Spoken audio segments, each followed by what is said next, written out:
Gloria a Dios, gloria al Señor. Vamos a buscar en el Salmo 73, el libro de los Salmos, capítulo 73, versículo 17. Salmo 73, 17. Dice la palabra: hasta que entrando en el santuario de Dios comprendí el fin de ellos. Ciertamente los has puesto en deslizaderos, en asolamientos los harás caer. Señor, te damos gracias en esta tarde, noche, Señor. Te pedimos que tú continúes con nosotros, Señor, hablándonos, ministrándonos tu palabra, bendito Padre del cielo, que tu luz y tu verdad, Señor, nos alumbren. Que el Espíritu Santo se mueva, Señor, en esta noche, en el nombre de Jesús. Amén. Bien, hasta que entré en el santuario de Dios, allí comprendí cuál será el destino de los malvados. En verdad los has puesto en terreno resbaladizo y los empujas a su propia destrucción.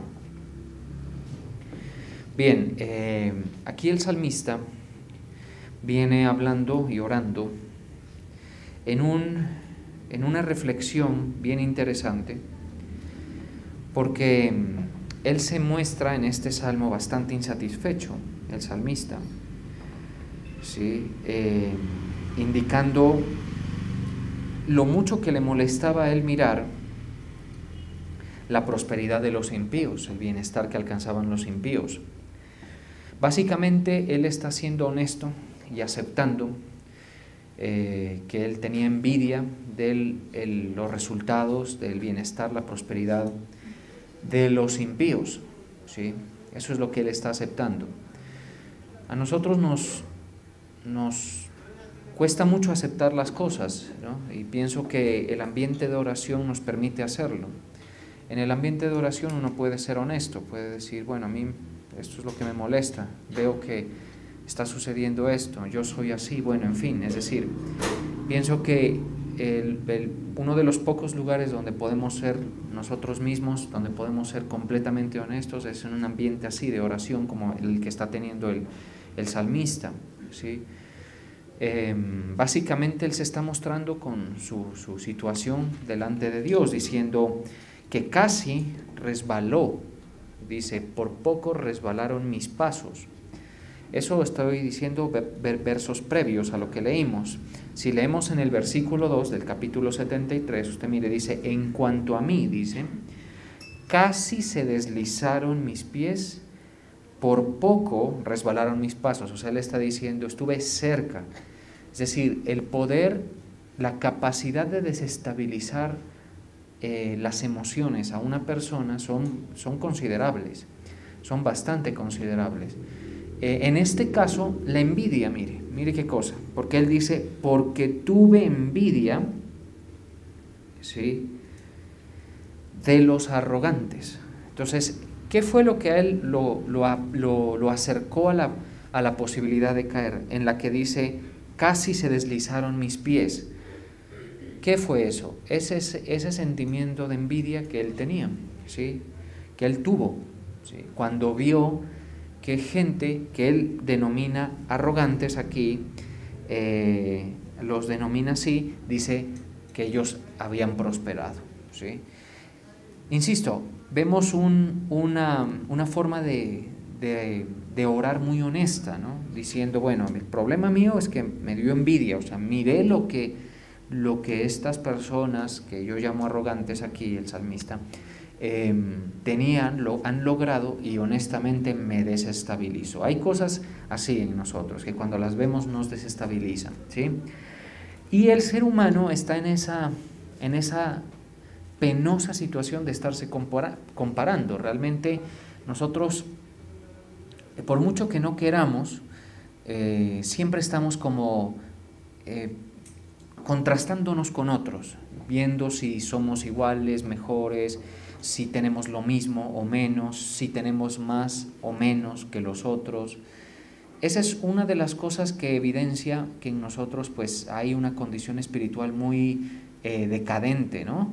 Una condición espiritual que obviamente evidencia todo ese enfoque que hay en las cosas materiales, en las cosas terrenales, y también la altísima propensión a ver lo externo, ¿sí? Cuando, mire que eso hasta los hombres más de la Escritura, más sobresalientes, se equivocaron en algún punto por eso. A mí me llama la atención, por ejemplo, que Samuel le dice Dios a Samuel, mira, vamos a ungir a un sucesor de Saúl porque está embarrándola mucho, en otras palabras, vamos a ungir un sucesor de Saúl.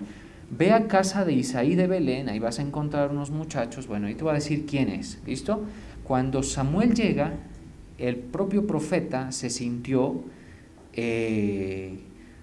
inclinado y confundido y desorientado por la apariencia de Eliab, el primer hijo de Isaí, que era pues un porte, como una presencia que él dijo, bueno, este es.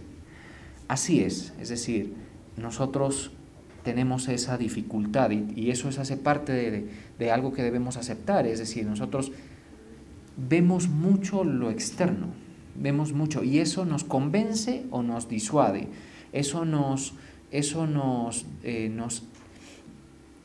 o sea, tiene el potencial, lo que vemos, de hacernos sentir cosas, ¿no? Y eso es lamentable. Entonces, en el caso del salmista, orando honestamente, dice, mire, casi me resbalo, por poco resbalaron mis pies. ¿Por qué? Porque tuve envidia, ¿sí? Entonces, esa situación de la comparación, eso que decimos, él tiene más que yo tengo más que él, eso que vemos en los otros que hace que nosotros nos desestabilicemos. Y la verdad, si somos completamente honestos, hay muchas cosas que vemos que nos desestabilizan, que hacen que nos sintamos mal en algún momento, ¿sí? Si yo, por ejemplo, logro tener por alguna cosa, por administración o por trabajo, puedo tener un vehículo, por ejemplo, ¿sí? Yo puedo estar contento con eso y en algún momento, alguien me puede hacer sentir mal porque no es del mismo nivel que el de esa persona, ¿estamos de acuerdo? Así sucede en la vida, ¿sí? Entonces, ¿cuál sería la forma de manejar esa situación? Bueno, primero entender que muchas de las cosas que uno ve, deberíamos quitarles el poder de desestabilizarnos, deberíamos quitarles el poder de engañarnos, entendiendo de primera mano que son engaños, que son falacias muchas veces lo que vemos en otros. Y aun cuando fueran ciertas las cosas que vemos en otros, por ejemplo prosperidad o por ejemplo bienestar, aun cuando fueran ciertas, nunca dejaremos de tener esos estímulos. Hay que trabajar en lo que pasa aquí dentro, hay que acercarse a la verdad, hay que estar cerca de las cosas verdaderas del Señor para que allí le sea a uno mostrado una forma de pensar, mucha atención, correcta. ¿Estamos de acuerdo? Porque eso es precisamente lo que dice, en lo que citamos, en el versículo 17, volvamos ahí al 17, dice, mire, él cuenta todo lo que dice, hasta que entrando en el santuario de Dios comprendí el fin de ellos. O sea, el antídoto para el engaño, obviamente, es acercarse a la verdad, y la verdad es pregonada en ambientes como estos, ¿sí? ¿Por qué la verdad es pregonada en ambientes como estos? Por varias razones. La primera, porque la palabra de Dios es la suma de la verdad. ¿Estamos de acuerdo? Ahí donde se exhibe la palabra, las escrituras, hay verdad. 2, tenemos el Espíritu Santo que nos ayuda a tener una interpretación de la verdad, que nos ayuda a vivir la vida y a solucionar las necesidades, las preguntas que tenemos aquí dentro. ¿Estamos de acuerdo? Es decir, tú no vas a encontrar la verdad en la televisión, créeme que no. ¿Estamos de acuerdo? Bueno, ahora ya muchos no miramos televisión. Yo tengo muchísimo tiempo de no tener cable, porque claro, tenemos ahora YouTube y estas plataformas de películas y series donde a demanda es lo que uno quiera, es cuando uno quiera, es lo que sí, entonces ya. Pero entonces ni en YouTube, ni en Netflix, ni en Amazon, ni en ningún lugar uno encuentra la verdad.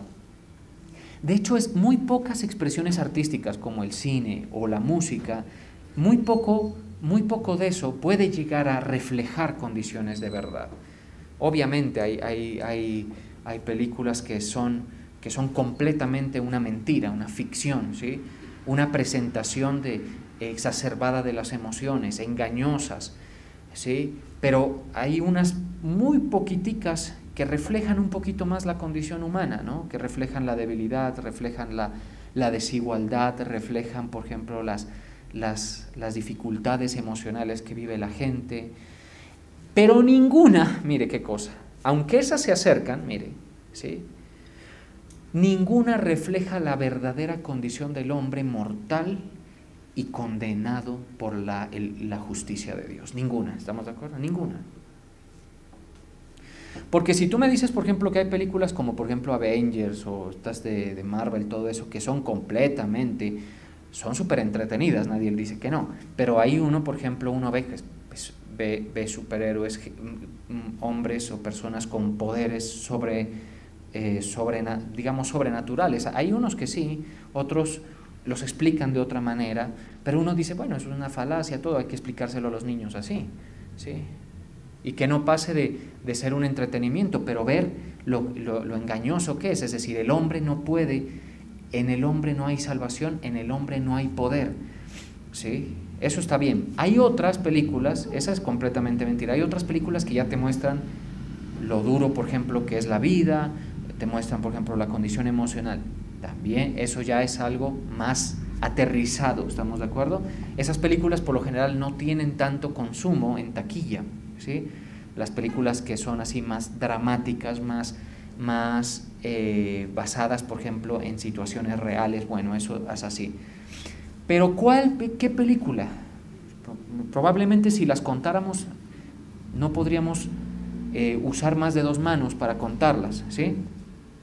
Le muestra al hombre su condición de verdad, de condenado, de caído. Ninguna. Entonces, la verdad no está en redes sociales, no está en YouTube, no está en ningún otro lado, sino en la escritura y en el ambiente donde la escritura se describe, se enseña, se extrae para fines de edificación del cuerpo de los creyentes. ¿Me estoy dando a entender? De tal manera que mire lo que dice, hasta que entrando en el santuario de Dios. Por eso es que si uno, por ejemplo, deja de asistir, como algunos tienen por costumbre, y esas son palabras estrictamente bíblicas, ¿estamos de acuerdo? No dejéis de congregaros como algunos tienen por costumbre. Tú te vas una semana y listo, comienzas tú, listo. Ahí pasan cosas por tu mente, pasan cosas. Pero entre más lejos esté tu última asistencia, y eso es una cosa que yo mismo les digo como experiencia propia, los pensamientos comienzan a ser más distantes de la verdad, y no porque tú te lo propongas. Es tan sencillo como que lo que encuentras en publicidad, lo que ves en tu entorno de trabajo, son puras mentiras, engaños y apariencias. Por eso, ¿estamos de acuerdo? Ahora, si tú eres un consumidor de contenido multimedia, por ejemplo, en todas estas plataformas, aún más rapidito todavía, más rapidito, tu mente comienza a recibir contenido que a uno, como mínimo, lo hacen sentir así, lo hacen sentir, uno dice, no, pues yo soy todo un idiota, perdónenme la palabra, orando, yendo a la iglesia, sometiéndome a esa figura pastoral que obviamente no tiene ninguna presencia, soy un idiota, ¿estamos de acuerdo? Y hay gente que no hace nada de eso, que la está pasando bueno, que está haciendo, que uno ve unos entretenimientos que uno dice, pues Dios mío, ¿sí? No estoy haciendo nada. Claro, pero te explico, eso sucede porque tú estás en un contexto donde se te presenta la mentira en todas sus formas. Y muchas veces nosotros nos comemos el cuento, ¿estamos de acuerdo? Nos comemos el cuento de que la gente en el mundo, todo está bien con ellos, todo está perfecto con ellos, y no está bien con ellos. no está perfecto con ellos. Dios tiene un pleito con ellos, lo hemos visto, lo hemos estudiado, ¿verdad? Pero no dice, ¿y a mí qué me importa que tenga un pleito con ellos? Al fin y al cabo la pasan bienísimo. Yo soy el que ando batallando, yo soy el que ando con dificultades, yo soy el que la estoy pasando mal. No te dejes engañar, no es así. Y aun cuando tú veas que la pasan mejor que tú, que eso sí puede ser, obviamente. ¿Sí? Su fin es todo lo opuesto a tu fin por haber creído el Evangelio de la salvación. ¿Lo cree, iglesia? El fin de ellos es perdición, es malo. Por eso dice, hasta que entrando en el santuario de Dios comprendí el fin de ellos. Es decir, que en el contexto, yo entiendo, o sea, que lo que el salmista está diciendo, en el santuario, pues está tu espíritu, tu verdad, ¿sí? Está tu enseñanza, ahí comprendí. Aparte, en el santuario es un lugar de oración, y uno cuando ora, uno por lo general uno entra con unos pensamientos y sale con otros en la oración. Si a usted no le pasa eso, su oración debe ser más, debe mejorar esa forma de orar, ¿estamos de acuerdo?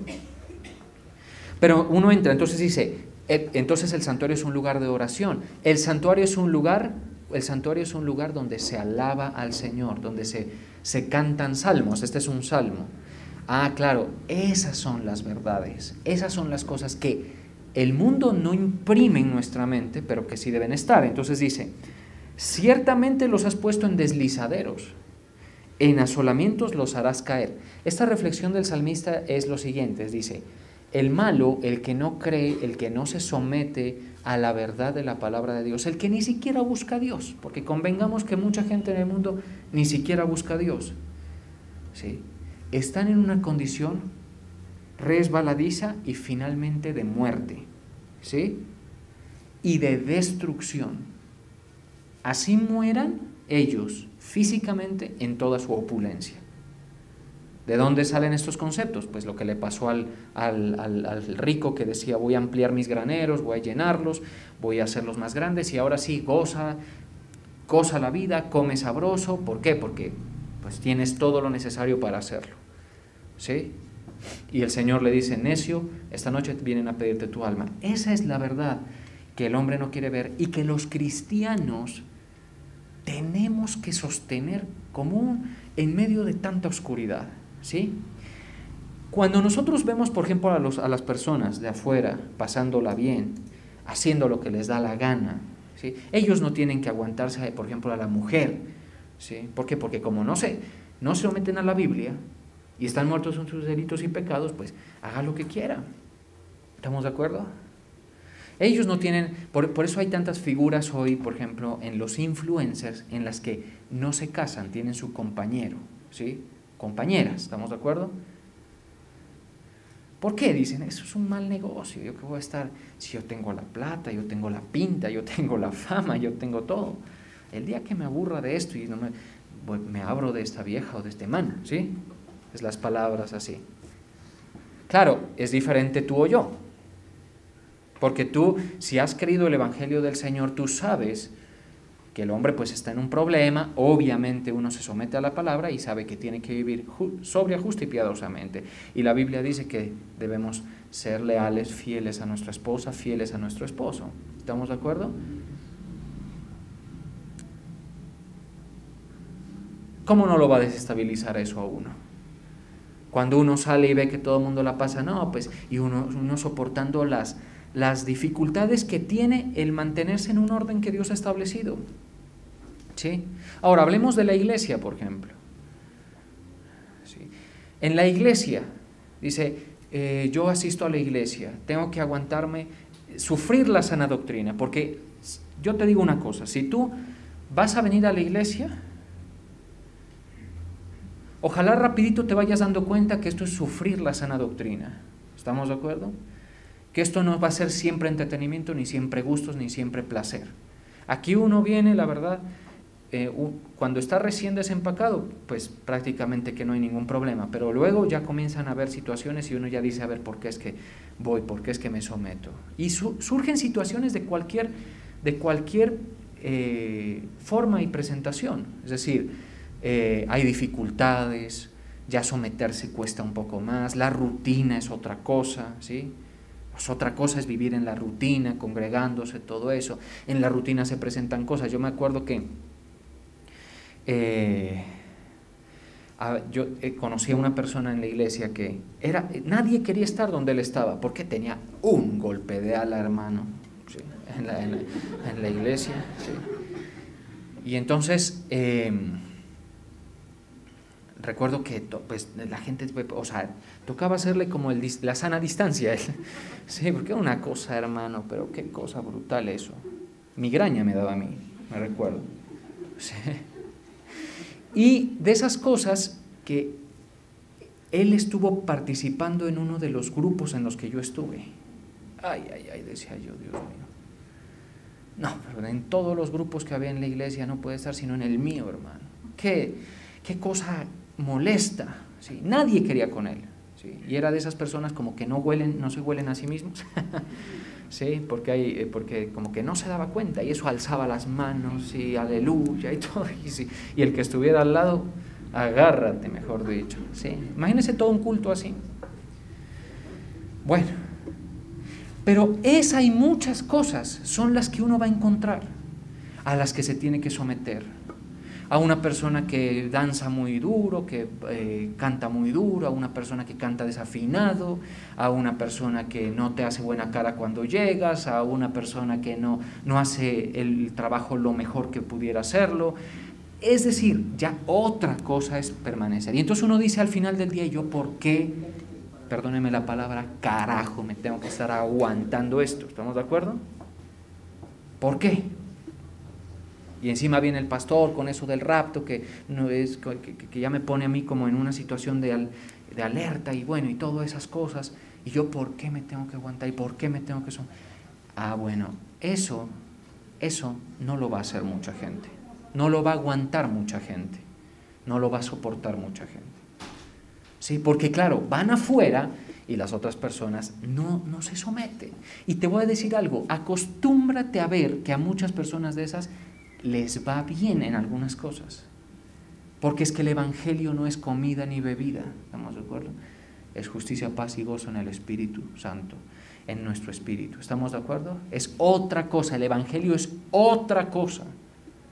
Ahora, otro tema es que obviamente si ellos están en el mundo están bajo el maligno, ¿estamos de acuerdo?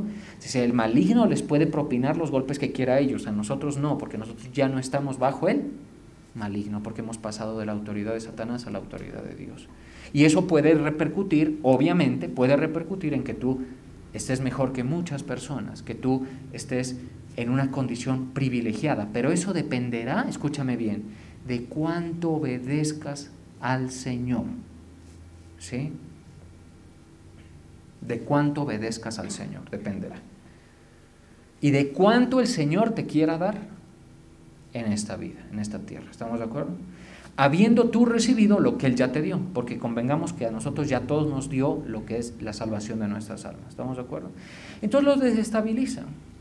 Ahora, por ejemplo, así, si vamos tema por tema, usted va a ver que nosotros estamos en una cierta estrechez, en que no podemos hacer ciertas cosas, no podemos. Eso lo desestabiliza uno cuando sale y contrasta. Dice, ¿por qué los otros no? ¿Por qué los otros niños? ¿Por qué los otros muchachos? ¿Por qué? Bueno, se supone que esto es una vocación tuya, no es una vocación que nadie te impuso, ¿estamos de acuerdo?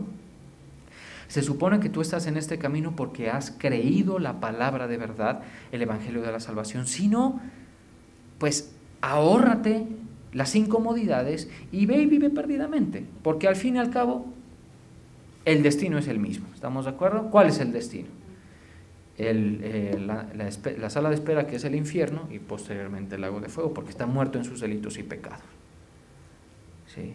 Y vive como tú quieras. Entonces prospera, haz todas las capacitaciones en tu trabajo que te salgan, hazlas, ¿sí? Hazlas, prospera. Ojalá si prosperas así dentro de la legalidad, pues perfecto, bien, ¿sí? Si una persona te quiere, no te termina de gustar después de haber probado, después de haber estado sexualmente, con esa persona, después de haber tenido una relación, no termina de gustar, pues ya te abres y no hay ningún problema, ¿estamos de acuerdo? Y te gastas la plata en lo que tú quieres y haces lo que tú quieres y listo. Y no pasa nada, ¿estamos de acuerdo? Y te voy a decir algo. Puede ser que prosperes. Puede ser, aunque eso está muy sujeto a la condición personal, ¿no? Qué tan brillante se es en algunos temas, qué tan caro se vende lo que tú haces, ¿sí? Qué tan caro se vende lo que tú haces. Bueno, en fin, miles de variantes allí. Pero no pasa nada. Pero entonces uno se va dando cuenta, quienes estamos en las cosas del Señor, vamos a tener muchos momentos como este del salmista, donde casi estamos en el hueco por haber visto que alguien está, por haber visto que a alguien le va mejor, por haber visto que, y por lo general lo que vemos es el malo, el que no se ha sometido a la verdad, el arrogante, como dice aquí. ¿Estamos de acuerdo?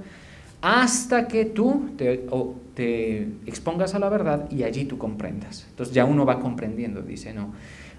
Hay mucha gente que no ha comprendido esto y sigue buscando en las cosas del Señor lo que Dios no está, lo que no es el eje de su oferta para el hombre, que es el escape de la ira.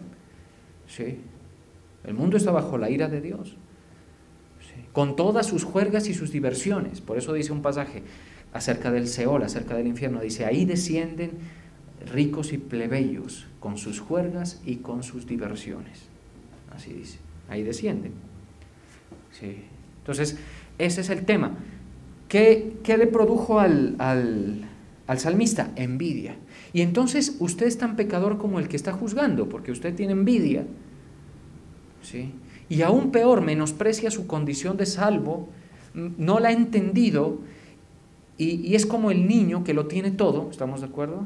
Y dice, mis papás son malos, mis papás no sirven, mis papás, y ustedes son, sí, porque en cierta edad a los niños les salen esas expresiones. Ahora, si la edad ya son más allá de los 10 años, pues ya es preocupante, ¿estamos de acuerdo?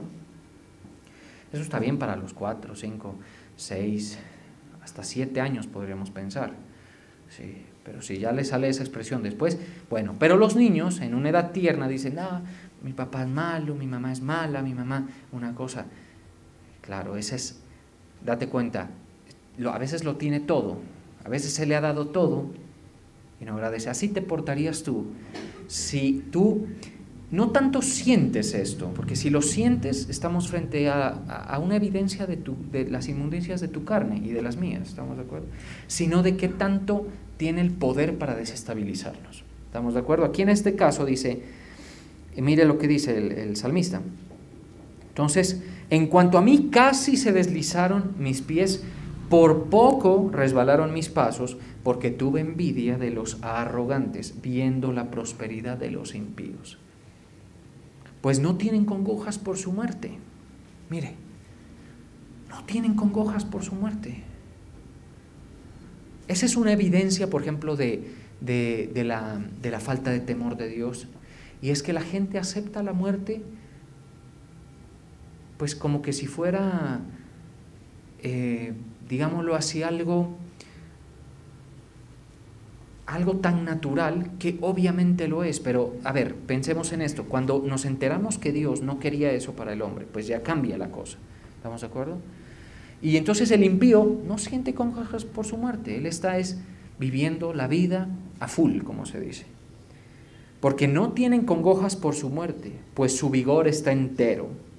A veces, por ejemplo, el cristiano está enfermo y el arrogante está sano. ¡Oh! ¡Qué dolor! ¿Sí? Y dice, Señor, yo estoy así, porque y debería estar enfermo aquel, ¿sí? Que no te teme, ni te sirve, ni nada. Pues te quiero decir algo, yo no tengo respuestas para todo, obviamente, ¿sí? Lo único que sé es que, pues, estas condiciones temporales, que de alguna manera a ti te pueden hacer humillarte y buscar del Señor, pues terminan siendo favorables, ¿no? Te mira, pero usted lo que me quiere es consolar. Pues claro, es lo que quiero, que estés tranquilo, ¿estamos de acuerdo? Que no consideres que tu vida es un desastre, algo indeseable. No, que veas gracia de Dios sobre tu vida, porque la ha habido. El hecho, les voy a decir algo, el hecho que usted esté aquí hoy escuchando esto, que afuera no se exhibe, es gracia de Dios, para que quien quiera escape de la ira, y quienes han escapado le vean sentido a caminar así, con las cosas que se pueden y que no se pueden hacer. ¿Estamos de acuerdo? Ahora, si tú tienes dolores, dificultades, enfermedad, pues bueno, yo no te puedo decir por qué Dios permite esas cosas, eso no te lo puedo decir, pero tampoco es argumento para decir que Dios no es real, tampoco eso es argumento para decir que Dios no te ama, tampoco eso es argumento para decir que tu vida apesta y que la de los demás es buena, ¿sí? No se puede juzgar así, porque entonces entraríamos a un panorama mental que es supremamente estrecho y que no tiene la luz de Cristo que está aquí. ¿Estamos de acuerdo? No pasan trabajos como los otros mortales, dice, ni son azotados como los demás hombres, porque hay gente así, hay gente que no tiene las dificultades, que no sé, o sea, que tú pasas, ¿no?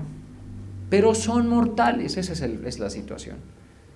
Ahí es donde no debemos dejar que eso nos supere y que nosotros nos desestabilicemos tanto como para decir, no, pues yo qué, ¿sí?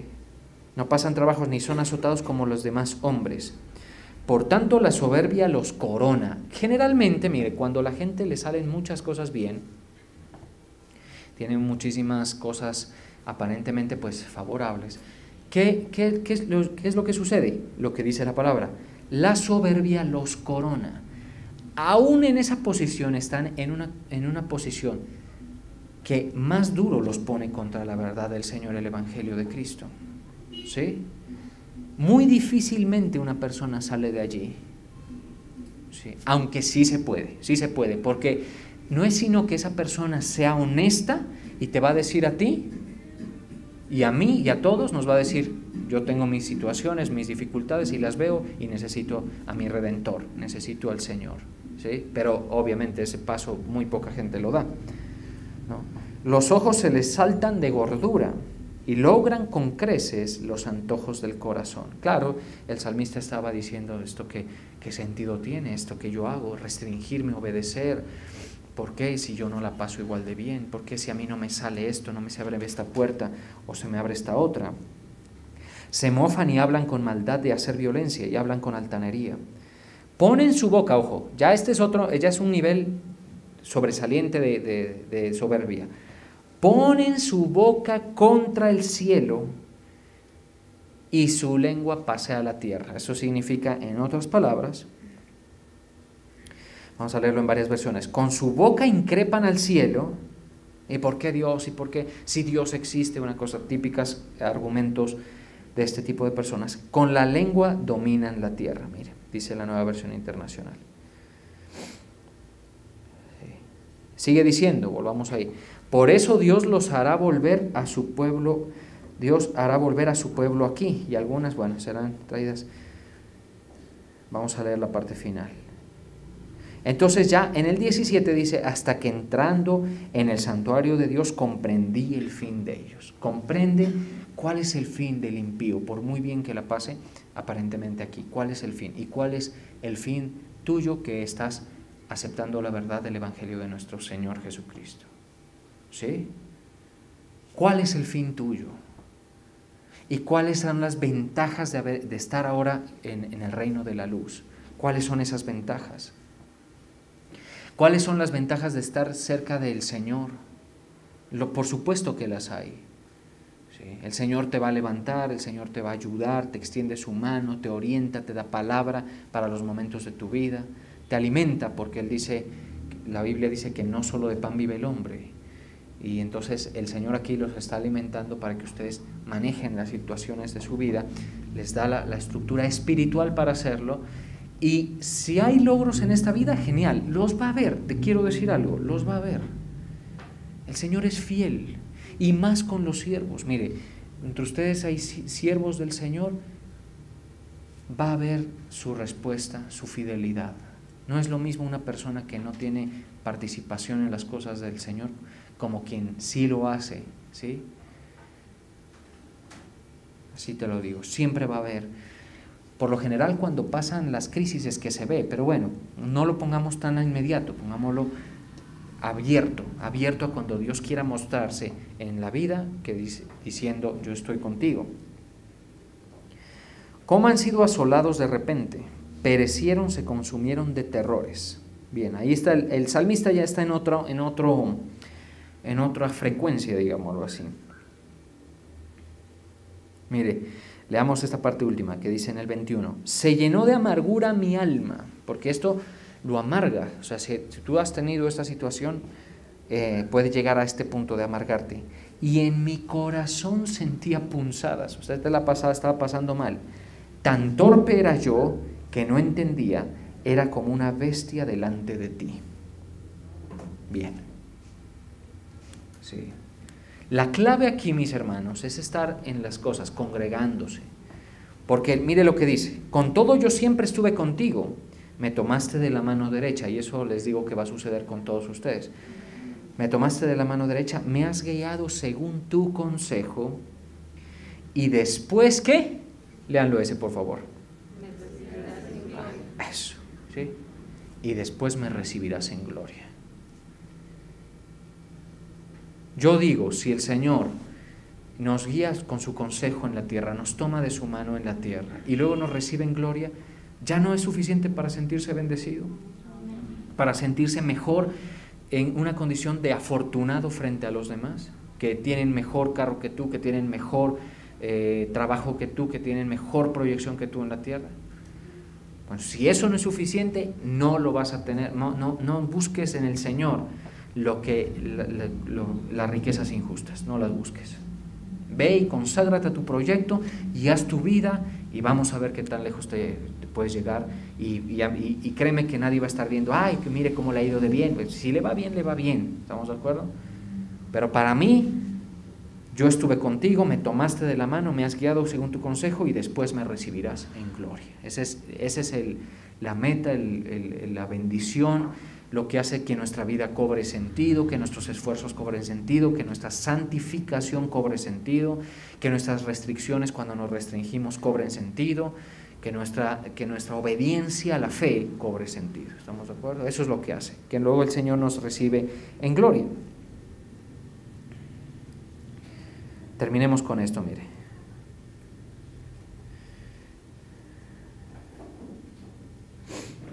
En el 28 termina ya ese salmo, esa expresión de Asaf, porque el salmista es Asaf, y dice, pero en cuanto a mí, el acercarme a Dios es el bien.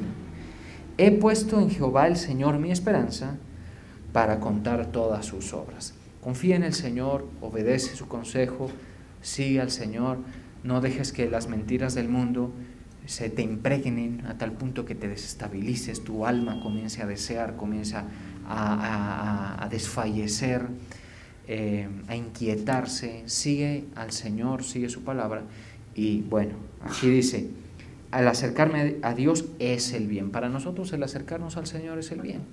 Cada cual que busque lo que quiere hacer y lo que le parece bueno, pero para nosotros, los que hemos sido salvos de la ira por la sangre de Cristo Jesús, el acercarnos al Señor es el bien. Vamos a orar.